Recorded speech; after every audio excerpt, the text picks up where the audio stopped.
serving alcohol at open homes or at auctions. Now, I know I've talked about it before in terms of, one night I turned up to an auction.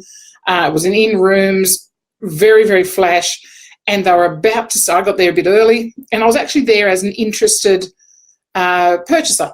So I know the agency really well, and I just, clearly they offered me a glass of champagne.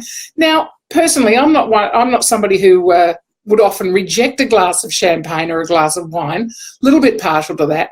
However, not at an auction night, not at an open home.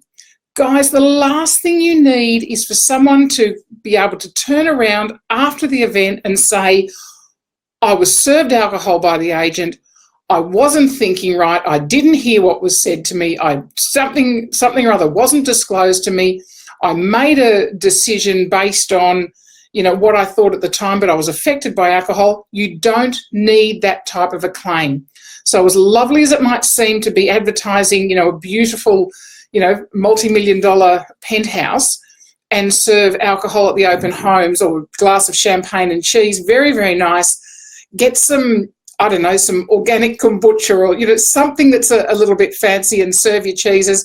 But please, just the word of warning, there's nothing, in the legislation that says don't do it. What I'm saying is don't let it be something that somebody that a prospective purchaser can turn around and say, I was affected by alcohol, I made a bad decision. You don't need that.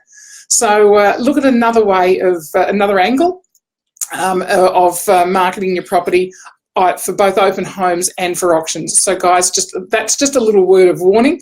And I could probably say no a million times. Just look at another alternative.